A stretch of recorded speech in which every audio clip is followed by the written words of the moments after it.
Welcome to another episode of the Thrive Now Show. I'm really excited today to be interviewing Kerri Hummingbird. Kerri is a soul guide and a host of the Soul Nectar Show. She's an international best-selling author of The Second Wave, Transcending the Human Drama. And she's an award-winning best-selling book of Awakening to Me, One Woman's Journey to Self-Love, which she describes in the early years of her spiritual awakening. Miss Hummingbird inspires people to lead their lives wide awake with an authenticity, passion, and purpose that positively impacts others. She catalyzes mind shifts that transform life challenges into gifts of wisdom. Her latest book, also a #1 international bestseller, is called Love is Fierce, Healing the Mother Wound, and describes the most direct path to spiritual enlightenment. She is now writing her next book called Inner Medicine. Welcome, Kerri. It's a pleasure to be with you today. No, I'm so grateful to be here with you today as well, Jennifer, and everyone who's listening. So I'd love to just start out with, I know a little bit about your background, and I know that you've had kind of this tumultuous, childhood and early or young adult experiences, particularly with mental health. And so I would love to ask you, tell the audience and the viewers what, the experiences that you've had and how you actually rose up from it. Yes, absolutely. Well, I guess I'll start in the most poignant moment. I'm sitting in my therapist's office. I'm about, you know, um, late 30s, and I have two little children, in my life, and a husband of from the time I was 22, so a really long relationship. But I'm sitting here after, 2 decades of psychotherapy weekly and 10 years or 13 years, 10 years at that time of taking the not feeling pills, the ones they prescribe you when Mhm. you get out of postpartum depression and they give you the pills to take. And I'm sitting there because I've been coming to therapy because I can't get along in my marriage. I don't feel satisfied in my life. I feel depressed. I feel sad. I've been crying all the time. And I've started to have an affair. I've started to reach outside my marriage for comfort and support. And so I really want to solve this. This has been going on for decades, in my life, and I really want to get to the bottom of it. And as I'm sitting there, hoping for, beautiful answer, like, give me the answer, what's wrong with me? And she tells me, well, we think that you have borderline personality disorder. And I stop for a second and I go, wow, that sounds really serious. And I feel kind of like this thud inside of me, like, like that's very depressing. So as I leave there, I of course go to the internet and look it up, and I find this Wikipedia article, which has since been radically altered, thank goodness. But and it basically outlines all the checklists, like how do you know that you're this kind of person? And it's basically like you're like Glenn Close in Fatal Attraction. This kind of person. I'm like, I don't see myself that way, but what's what it's telling me I am.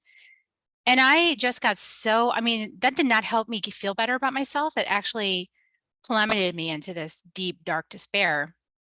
And I really couldn't stop my behavior at the time. Like I felt like something was taking me over and I couldn't make it stop. And I wanted it to stop. I've always been a really empowered person, but I've always also had this sort of like dalliance with psychotherapy, right? I mean, I remember when I was 15, and I had gotten dramatic, as teenagers often do, and my parents brought me to a psychiatrist because I had taken some Tylenol with codeine and they had to pump my stomach, because they found me with a boy and I was ashamed and all of this kind of stuff. They pumped my stomach, and then I started seeing a psychiatrist. And at the end of my time with him, he said, "Well, you know, we think you have bipolar, but we're not going to put that on your record. We're just going to say you're manic depressive." I mean, like from the time I was 15, I was being given these labels and this solution to solve my problems. So a few years after my diagnosis, the second diagnosis, and it didn't get better, it got worse, as you can imagine, because now in a way, I have a reason why I'm broken. Yeah. And the system And is telling you that you're broken and that you need to be fixed. And the way to be fixed is typically medication. exactly, and repeated weekly psychotherapy sessions, how convenient, like just keep coming here and literally sit on the couch, vent your story while the therapist sits there and take notes on a little scratch pad, like literally the tiniest little chicken scratch across the page as she documented every little thing I was saying. It I just thought, a couple more years of that, I was ready to die. And this is really the moment that I woke up, Jennifer, because I remember having nightmares, like waking up in the middle of the night after having these, that heart pounding nightmares where in my nightmare, I was walking up in this ancient house, seemed like a Victorian house, and I'm walking up this spiral staircase. The carpet is threadbare, the paintings on the wall have those gilded frames, but it all looks really dusty and kind of dirty. And there's like this kind of dusty crystal chandelier hanging down, 3 stories down the center of the spiral staircase. And as I'm walking up, I head to this room and I have this sense of dread, like whatever I'm going to find in this room is not good, and I'm entering the room anyway, because that's what happens in these dreams. And I go to this mirror and I stand in front of it. And all of a sudden my throat is gripped. I can't, I'm being choked. I can't scream. I'm trying to scream in my dream and I can't make a sound. And I look in this last time that the nightmare happened, I look in the mirror and I see this, like this shrew, this angry shrew, and she just screams at me, "I hate you." And then I wake up in a sweat. And I think, I look at me, I'm so broken. This being in my dream hates me. I probably hate me. I'm crying on the floor in my bathroom every night, like eat, pray, love, like, please God help me. And I don't know that I'm worthy to be a mom. Like my boys might be better off without me at this point is what I'm thinking. And then I have to make this decision. Am I going to stay on the planet and keep trying? Because I've been trying like since I was 15. So it's a really long time to be trying every single week. Am I going to keep trying or am I going to give up? And in a lot of soul searching, I decide I'm going to stay. I'm going to stay. And then I see this quote about the definition of insanity is keep doing the same thing and think it's going to work this time. And I say, what have I been doing for so long that I think is going to work that hasn't worked? And I go, well, my marriage, psychotherapy, and pills. And so I say, well, I guess I'll just be bad and I'll leave all those things and I'll go ahead and be bad. And I'm going to stop trying to be good. Forget it. I'm out. So I walked out of all 3 of those things. I stayed for my kids. And the first night that I was in my own place, my own little house that I was renting, and the boys were upstairs, it was my turn to have them that first night. And I'm in my bathtub with candlelight and bubbles. And I couldn't even remember the last time I'd taken a bath. And I'm like, I'm free. Like I felt instantly better. I had 0 regrets leaving my marriage. And that was the toughest thing to admit. It's like, wow, that was so painful for me actually. And now I'm better just by changing locations, just by making that decision to live, even if I'm me, even if I'm a horrible person, choosing I'm going to live. And I'm going to care for myself too. I'm going to take this bath. I'm going to have a glass of wine. I'm going to look at the flame on the candle. Like, whew. And, as these things happen, Jennifer, I mean, what precipitated right before I made that choice to move out was I had a spirit vision, one of my first real authentic spirit visions where I saw the end of the rope. Everyone talks about the end of the rope, like the ship's not, like the end of the rope. I I actually saw the end of the rope. Like I saw this giant ship's knot, like on this giant rope, and it just went poof. And I knew that's the end of the rope. It was like, end of story, close that book, Move on. jump out of this crazy place. Something new is about to start.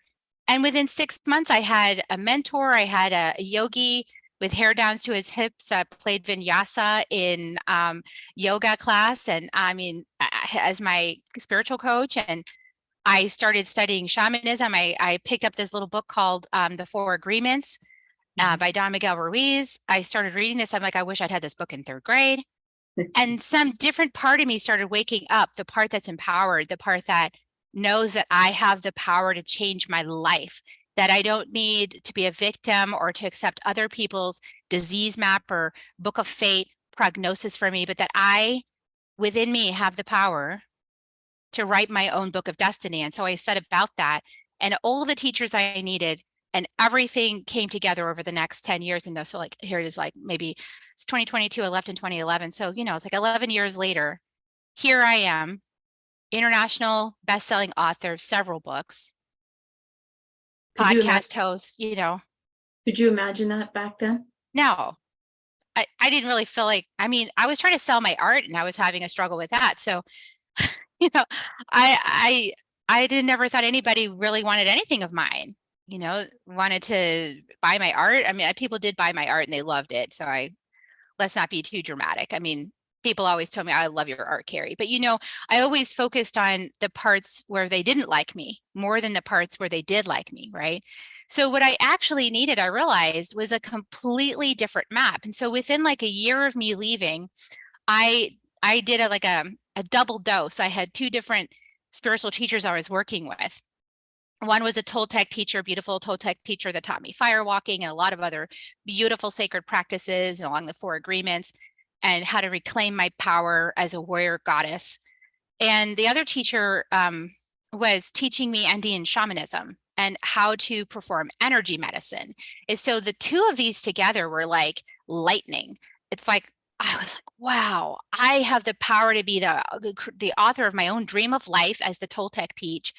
And not only that, but I can change my book of fate through this energy medicine. I can heal my inner child. I can heal my ancestry. I can step forward and write a whole new destiny for my boys. Like, I don't have to be what they told me I was. I can be who I choose to be. And so within a really short time, by the time I started those two teachings, I'd also had this vision of with a hummingbird. And I realized, okay, I'm changing my name to Kerri Hummingbird. And I started putting that on social media, and people were like, oh my God, you're like putting that out. It was when I put it out on LinkedIn, everyone thought I had lost my mind, all these contacts from Silicon Valley that I'd worked as a high-tech consultant for, 20 years. They're like, oh my gosh, she's lost her mind now completely. She is going by Kerri Hummingbird. But like, I was finally being myself. I was being me finally, without worrying about what other people thought about me. And and it was like my life completely turned around, Jennifer. And now here I am teaching inner medicine. And for me, inner medicine is exactly that. It's not the outer medicine. I don't need someone's drugs. I don't need someone's diagnosis. I don't need someone's opinion. I need a sacred witness who Mhm. will listen to my story, witness it, and then And not judge. gently, not judge me, and then gently, lovingly, kindly invite me to maybe rewire some of those stories, to give myself more access to a higher potential, not to diminish my potentials, as in the Western psychotherapy model does, diminishes potentials into a dead end, as I experienced, slammed up against that brick wall, like, well, that's the end of that story. And I decided that's not my story. I'm not stopping there. That can't be the end, You because took it's not happy. Exactly. You took your power back. And I think that's why I was so excited to speak to you today, because although our stories are different, I grew up having a lot of anxiety and a lot of fear, but I didn't understand it. Like I didn't understand it. And I would have all these different symptoms and I would, express them to my mom. And I would go back and forth to doctors and they're like, there's nothing wrong with her. But it was just like something was going on physically in my body. I'd have heart palpitations. I would literally hyperventilate. I would have all of these physical symptoms. And fast forward many, many, many, many years later, I was gifted with Dr. Brian Weiss's book, Many Life, Many Masters. And not knowing or not really believing at the time that there's such a thing as past lives. And so here I am in this physical world, in this lifetime, working through a lot of ancestral depression, family members that committed suicide, people that, were pretty well off financially and then, lived through the depression and lost everything, like all of this trauma and all of this drama. And, I too, ended up in a therapist office and did, worked with a psychologist and psychiatrist for many, many years. And I was told I'd be on medication for the rest of my life. And although there were points where the medication took the edge off, the truth is it never really helped. And then fast forward when I was trying to deal with my experience being 15 feet from the first of two bombs at the Boston Marathon bombing, I'm like trying to make sense of it all. And I was told I had to go through this immersion therapy, which basically is you relive your story over and over and over again to desensitize you. And I would literally, I'm 42 years old at the time, I would literally scream and cry and beg, please don't make me tell the story again. I don't want to tell this story. And they're like, no, this is what it's going to take to heal. I did that for 6 months before I had enough courage to trust myself going, this is friggin' torture. I'm supposed to come to this appointment to feel better, and I felt worse. And fortunately, I did not take medication at that time. So, because I had enough awareness and enough skill that I could manage, my anxiety, my fear, and all of that other stuff through natural breath, through visualization, through meditation, all of those different techniques. But I will tell you, I think this is it where so many people misunderstand and put labels on whether it's kids or young adults or adults.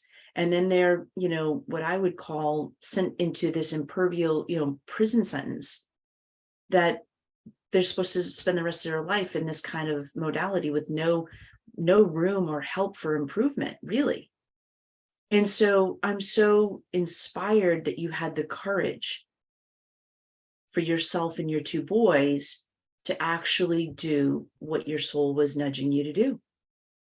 And then you went on this path. And then it's not until we take that leap of faith, right? People often say, well, I'll do it someday when, such and such appears. I'm like, that's not how it works. It only works when you have the courage to take the first step and have the courage to say, you know what, enough with this chapter of my life, or enough with this story of my life. I'm going to create a new story. And with that, now, talk about, you go on this spiritual journey, you go on this inward journey, you take back your power, you start to step into your power, you write 3, best-selling books, you're working on your 4th, you now have a very successful podcast, and you appear to be thriving in life. Is that a true statement? I feel like I'm thriving. I mean, I've got a beautiful love partnership. He's a masseuse. He massages me all the time. I mean, ladies out there, you want to be massaged? I mean, I feel like I have a really awesome life. Yeah, I have a beautiful partner. He listens to me. He works with me. We go to sacred pilgrimages together. He's on the path. He does his work. Like, I can't ask for more than that. I mean, my 2 beautiful sons are doing well. They're very independent, and I think that's a good sign. They're super independent in their lives, and they've just gone off on their own journeys and doing their thing. And I miss them. I have regrets. I wish that I had been able to solve the puzzle faster, because of course, as moms, like, I feel like we all want to remember like every single little moment and be in total presence with all of the cute things that they do. And then we get in the thick of it and it's like, oh my God, this is such a slog. And then we lose consciousness. And I was self-involved because like I said, I was really struggling with mental chatter, right? Mental chatter. Like you, I love that you brought up Brian Weiss, because I was also this whole life I've been healing and reintegrating after really traumatic past life. Mhm. So, that kind of wisdom helps you to see, oh, that's why I always felt this way about myself, because there wasn't really necessarily a reason besides my first 5 years of life being traumatic. But I mean, like there's a lot of reasons we can find, right, why things are the way that they are. But yeah, I mean, you have to decide at some point. And for me, I decided I am so sick of this, of living this way. Like I'm sick of myself, at this point.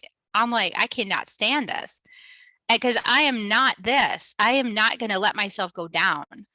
I have to heal. And my mother's heart was calling me forward. Like, I love my son so much. I mean, my sons mean the world to me. So I was like, I have to heal for my sons, if not for myself.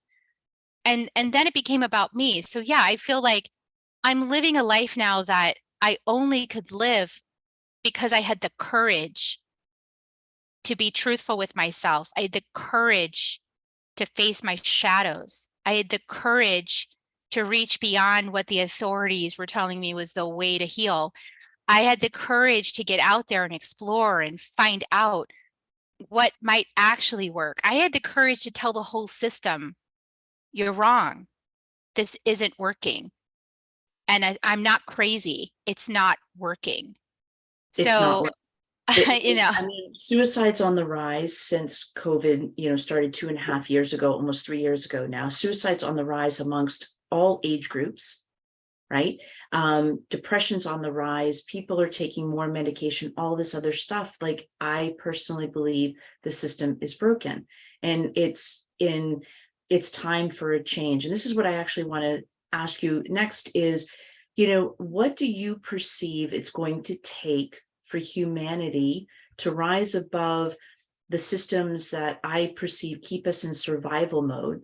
It could be, you might be barely surviving, you might be in the middle of the road surviving, or you might be surviving better. But from your perspective, what's it going to take to transcend beyond our survival-based consciousness into thriving consciousness? yeah, absolutely. Well, we have to go beyond the mind. Say more. Simple answer. Um, most people, and me, when I was really, really struggling, I was struggling because I was trapped in my mind. I was living from my chin up. And I don't even include my throat's not included. I was living from here up because your throat chakra is actually like your seat of command, your soul's ability to speak the word into being and to command things to happen in the universe, right? But when you're operating from your chin up, which is most people on the planet, especially Western society right now, is chin up. It's all mind. They think, I think, therefore I am, is like probably the worst advice we ever got as humanity, was to think like that. So, because this is the personality. So when we operate from personality, from human, temporary human being, with the idea that we have one life, that we are temporary beings, that we are separate from each other, not only separate from each other, but separate from the planet, separate from the earth, separate from this consciousness that infuses us, that makes us move and act and become and breathe. This, when we think we're separate, life is really hard and really dense and a struggle. And we're also super self-involved when we have that state of consciousness, meaning it's all about our survival and the survival of whoever is us. And we're living in the shadows. And one of those shadows that's been identified by ancient Chinese I Ching wisdom. One of those shadows is the shadow of reaction. And that shadow of reaction is what makes us tribalistic, what makes us versus them, what makes us polarized, and what makes us decide that, if there's like a pile of food, I'm taking it all for me. Like when we were going through COVID, everybody had the experience, of going to the grocery store and trying to find one freaking roll of toilet paper. And some family had hoarded like all of it because they were tribalistic and in reaction, and not thinking like my neighbor might need some toilet paper too. So it's like this way of thinking, like I'm going to get it all for myself. And and so it's not even about religion, folks, because there's people that go to church that do that. Like they go to their church and they sit in the pew and they go on Sunday, and then they go to Costco and they take all the toilet paper, and don't let anybody have any. So it's not about religion. This is about an understanding of yourself beyond the mind. And that's the thing that healed me, Jennifer. I went to my first teacher, I told you, my warrior goddess teacher, and she said, we must reach beyond our limited idea of who we are in order to heal, because we're not going to heal from the personality. We're not going to heal from the limited person that we think we are in this moment that lives for, 50 years, maybe 70 years. We're not going to accomplish very much from that self.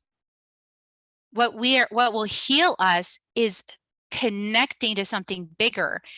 And that's where I started learning about earth spirituality. And both of the traditions I studied, like I told you, a year after I left my marriage, both of those are earth spirituality traditions. One of them comes from the Andes Mountains, which is now the spiritual center of the earth. It has shifted from the Himalayas into the Andes Mountains now. And so that earth spirituality tradition teaches us that we're connected with the mountains. We're connected with the water in our bodies. It's connected to the oceans. We're connected with our breath and the air that everyone breathes. In fact, we're all breathing each other all the time. So our idea of being separate and independent agents without any connection with others or our planet is false. I mean, our very bodies are created from Earth. So how could we be separate from Earth? So we can think we're separate. And when we live in our minds, we can create a lot of chaos. And we look at the world. This is a world created by the mind. So now we need to move beyond the chin. Like we need to go down. And I know everyone said this, like I go down those 12 inches to the heart, but we got to all the way down to the toes, actually. Toes. All the way down. Well, I would even say even Earth. beyond toes, right? Like to be able to anchor in to Mother Earth, to Gaia, really. Because once we do that and we truly allow our full essence into being in the physical realm of being human, we literally become agents of change. We become a tuning fork, and things absolutely have to shift, as long as we're standing for something new. I feel, I just turned 51 and I'm like, I want, I love Gandhi's quote, be the change that you want to see in the world, because I feel we're overdue. It's overdue for humanity to actually let go of the systems that got us to this place. They no longer serve us. They're not going to take us into the next phase of our evolution. It's time to rebuild newly, where everyone gets to recognize that they have the ability to thrive in whatever that looks like for them. And the thriving is a surrender. Thriving is a surrender. So it's the genius that is necessary now to turn things around on this planet for the survival of our species. That genius that's necessary is not going to come from the mind. So say more to that. So for those people that are out there listening, well, wait a minute. Kerri's here talking about something. She's kind of off her rocker here. And by the way, I'm right there with you, just so you know. But wait a minute. Welcome to the world that's right side up. Yeah. Exactly. We're talking about, we've been indoctrinated to believe it's about mindfulness, and it's about our thoughts and our beliefs and all of that. And I've done so much work on myself and my mind and my thoughts and my beliefs, and I still didn't transcend to the level, of which I have by truly embodying and surrendering and letting go of those false beliefs and those paradigms. But say more. I mean, I never understood why they called it mindfulness, because it's actually about mind emptiness. It's not mindfulness, okay? Like the ego loves mindfulness because then your mind is full of thoughts, and then there's no room or space for your spirit, your energy body, your soul. I mean, the brilliance comes from the soul. It doesn't come from the ego. Like as much as the ego wants to be the face of the brilliance, like it is not. The soul is the brilliance. And the soul is the one that's timeless, eternal, lives outside of the pacha. Karo people call it the pacha. The pacha means the time and the space. The pacha is the place where the time and the space meet. Well, we are in the pacha. We are in the pacha mama, Mother Earth. We're in pacha mama. And so when we're in Pachamama, we're in the eternal, we're in the moment where time actually has control of us. But when we step outside of time through our souls, which is the light that infuses your body. It's the auric field. And everybody knows we have an auric field now. I mean, that's like, they've proven it. They've shown it on cameras. So like everybody, it's proven science, like get over it. So your soul auric field, that is what can be leveraged to open you to the timeless self that you are. And we can learn about our energy in our body and how our energy moves. So, you know, back to these diagnoses and the things that they were noticing and the way that they defined it. Now, the way that they defined it was through a disease label, right? And so that's the disease map. That's the map that I'm saying needs to be tossed out. What they were noticing was indicators that there was some skill set that needed to be learned. That's what they were actually noticing.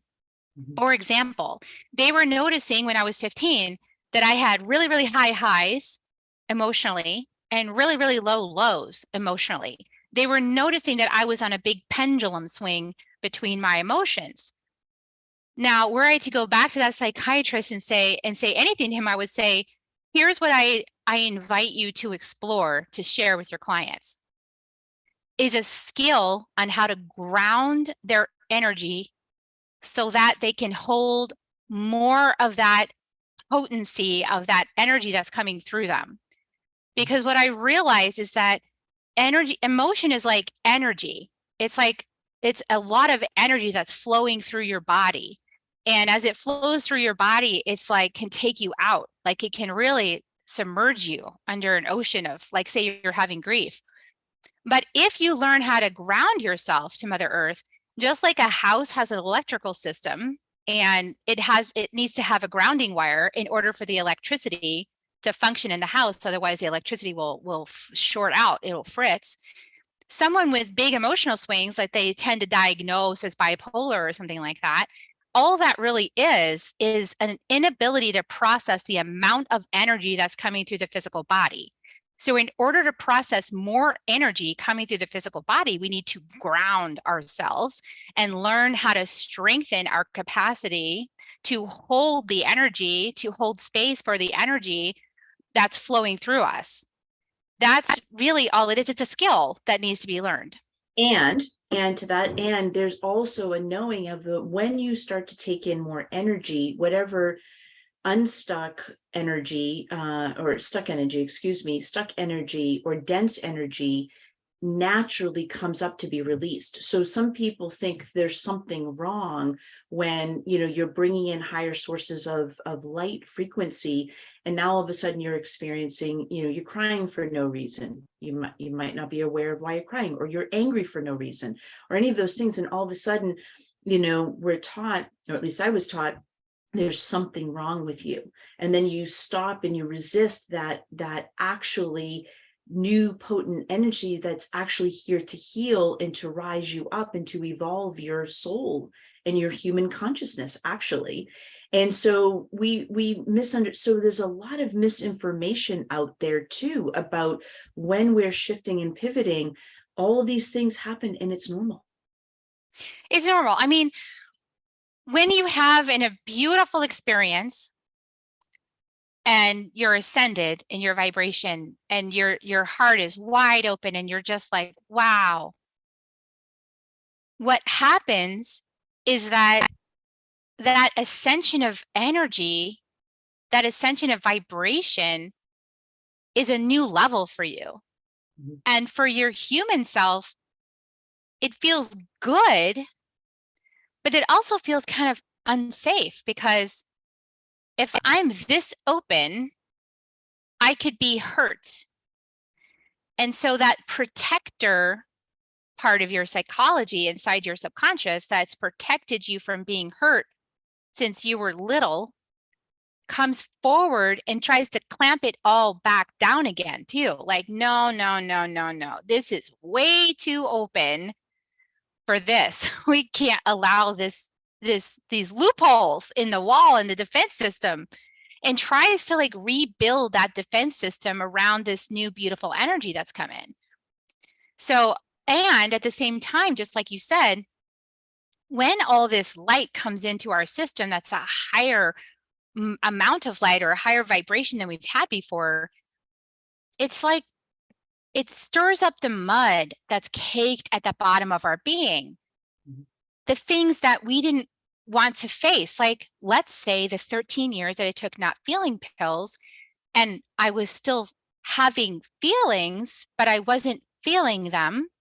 Mhm. And because I didn't feel them, they got stuck in my body, Mhm. in my tissues, deep down inside of me.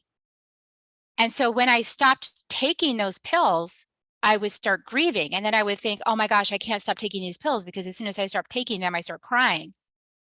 Meanwhile, my body is like, thank goodness she stopped taking the inhibitor so she can actually purge from the body what's become toxic and actually cry and grieve and get it out.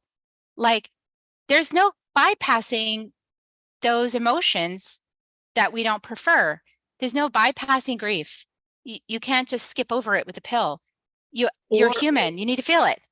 well, and here's the thing, and if you don't, you're eventually going to succumb to disease, whether that be cancer, whether that, it doesn't matter. It will eventually manifest in some other way until you deal with it, if you deal with it. And I think this is it, where, Esther Hicks talks about it, as does Christy Whitman in the council. They talk about, and you just spoke about it, energy, emotions are just energy in motion. Really, that's all it is.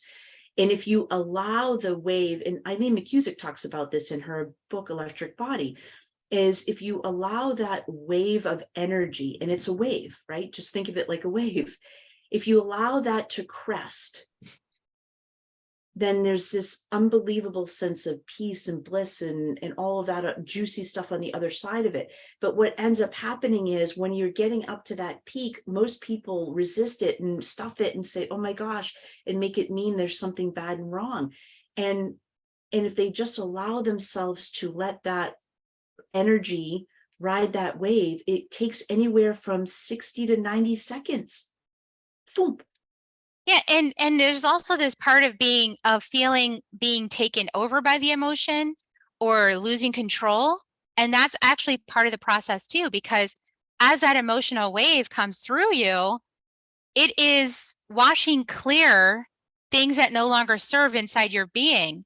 And so maybe you have some grudges, and this wave of grief is washing clear the grudges, because that's not serving you to hold on to that. And I will confirm that if you don't face your feelings and you don't choose to feel them to heal them, what happens is disease, because it manifests in the body. For me, I had a Texas grapefruit. So think of Texas grapefruit, like that big, bigger than a softball, cyst on my ovary, on my right ovary.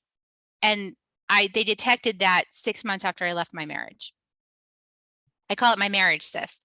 And so at this point I had been opening and I was like, oh my gosh, there's a thing called Reiki. Cool. Let me go get energy healing. And I went to this woman and I said, just put all the crappy ways I feel about my marriage inside that cyst, because they're going to take it out anyway.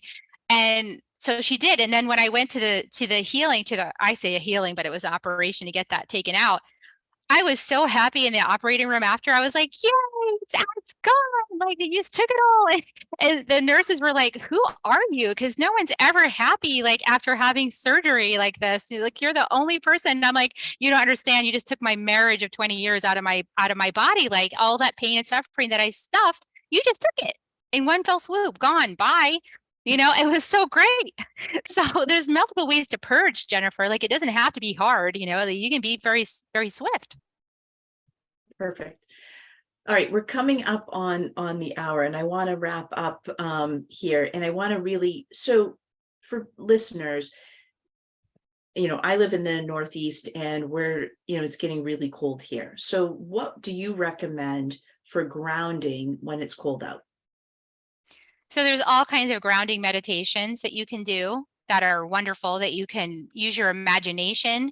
You can get really good if you practice. You can use your imagination to sink roots into the earth like you're a tree. You can get really good at like bringing your own energy field down through the foundation of the house and even down into the ground. And most people say, well, it's in my imagination. That doesn't mean it's real. It's like, well, that's the whole point. Your imagination is your soul vision. So you beyond this physical realm happens in your imagination, and you just have to trust that. And I often tell people, just suspend your disbelief and just try it, because experiential is the way that we can prove it to ourselves is by experiencing it and getting good at it. And like, you can, this is where the mind is not useful, right? Because the mind wants to have like 1,000-page reports that prove that this is working. And spirit doesn't work that way. Your energy body, your timeless one could care less about proving anything. So the way that you're going to prove it to yourself as a human being is to try it, period. Like, just practice it, try it. And then if you need something that's like more direct, like that you can believe better somehow, then take a salt bath. You know, salt baths are very, very grounding. Water is just as grounding as earth. And so you can place a bunch of salt into a bath and just sit in there, and it will help ground and calm and soothe your system. And then while you're grounding, doing the meditation or in the bath, you can place one hand over your heart and one hand just below your belly button. And what this does is it completes the energy circuit of your parasympathetic and your sympathetic nervous systems. Because if you're feeling anxious, then that is because your systems have gotten out of alignment with the earth and the harmonics of the earth. You've gotten separate again. So what you need to do is recalibrate your systems back to normal, back to harmony. And the harmony is aligned with the heartbeat of Mother Earth. And so when you get aligned back to the earth heartbeat, the earth rhythm, and because your body's made of earth, so you can do it by closing the circuit, right? Hand over heart, hand over belly, taking deep belly breaths. That's going to recalibrate your nervous system so that you're no longer in fight or flight, which is going to, fight or flight puts you in the limbic brain and the reptilian brain, which is survival brains. Where you want to be is the frontal cortex. The frontal cortex is the soul brain, is the imagination brain. And from that brain, you're going to be very relaxed and experience a beautiful existence. So this is all experiential, Jennifer, because you kind of have to prove it to yourself, you know, by trying it. Well, here's what I love about it. You're inviting us to be childlike again and to be wondrous and curious and like, and just play with it, right? See what works for you, and you know, do what works for you. Don't do what doesn't work for you. You know, everyone's different. And so I love the advice. I love your energy. I just love that, you know, you actually had the courage to leave your marriage, walk away from psychotherapy and the pills, because otherwise I wouldn't have met you on this journey of rising and thriving and, you know, sharing our insights and wisdom to create a new world and create a better world for, you know, our children, our grandchildren, and for all of us that are here and continue to be here. So it's just been an honor and a privilege to be with you today. But close us out on, what are your words of wisdom that you would say to people that are struggling right now with mental health issues? Like, what would you say so that they could rise and thrive? Well, one thing I would say is, I would say, be honest with yourself. Does your diagnosis give you an excuse to give up?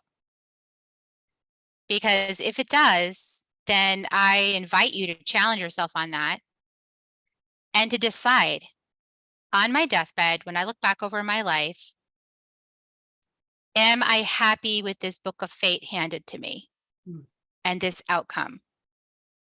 Does this dismal outcome make me happy? And if it doesn't, I would really encourage everyone to become their own expert, become the hero of your life. Learn about the mythic story, learn about the mythic journey. I teach the mythic story in my mystery school. And the mythic map is the one where you write your own book of destiny.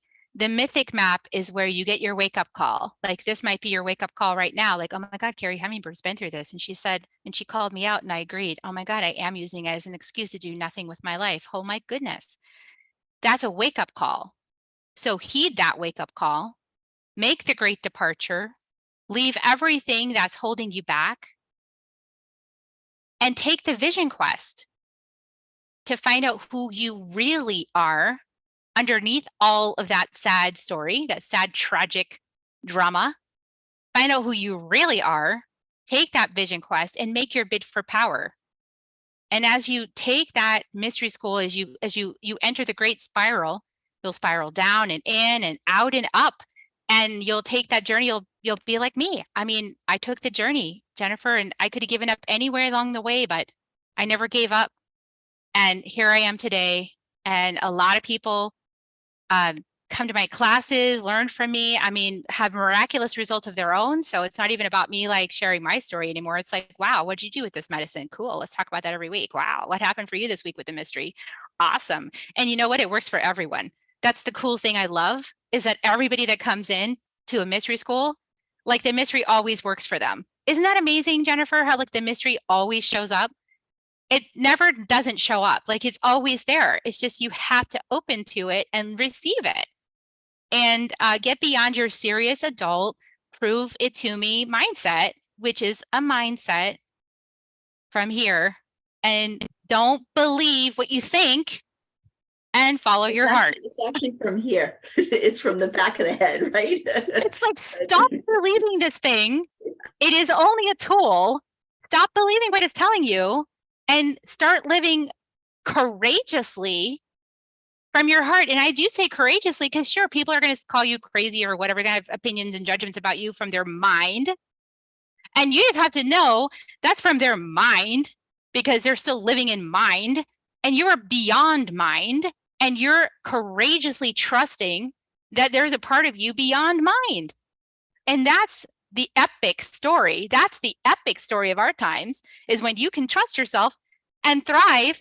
And then you're going to be like me, thriving, and all these naysayers back there who like judged and threw their arrows and darts and hated me and whatever else are like sitting there. I remember my mom told me, she's like, oh my gosh, like some of these people are really like so upset with you and the family. They're like, I can't believe people are listening to her. Oh my gosh, she's so successful. She's like on a rocket ship climb. How is that possible? They were just so mad because they thought everyone would see what they saw. And it's like, no, people see my sparkling eyes and they feel my joy and my energy, and you can't fake that. That's real. That is real. I don't know how much more proof people need. That's real. Yeah. So, you know, I would say go for it. Like, forget what people think about you and follow your own heart, because at the end of the day, you're the only one going to go through that death portal, and you better be happy with the outcome that you created for yourself here on Earth. Agreed. How can people learn more about you? Well, let's see. Inner Medicine is coming out soon. Second Wave book is up on Amazon. And then you can go to my website to find everything, KerriHummingbird.com, Kerri Hummingbird.com, and get on my email list, because I used to be so active on social media, but I am finding it a little draining lately. And so I'm taking these breaks, and the only way to really find out what I'm doing is to get on my list. And I always send out my emails once a week and let people know what's going on. And so get on my list and find out what's up. Thank you so much. It was a pleasure speaking to you today. Thank you for sharing your courageous journey with us, and wishing you more continued success in your thriving endeavors and whatever they may be. And I can't wait to read your next book and interview you again when it comes out. Oh, thanks, Jennifer. And blessings to everybody listening today. Yes, blessings to all of you. So have a wonderful day, everyone. Thank you again for tuning in to the Thrive Now show. Have a great day.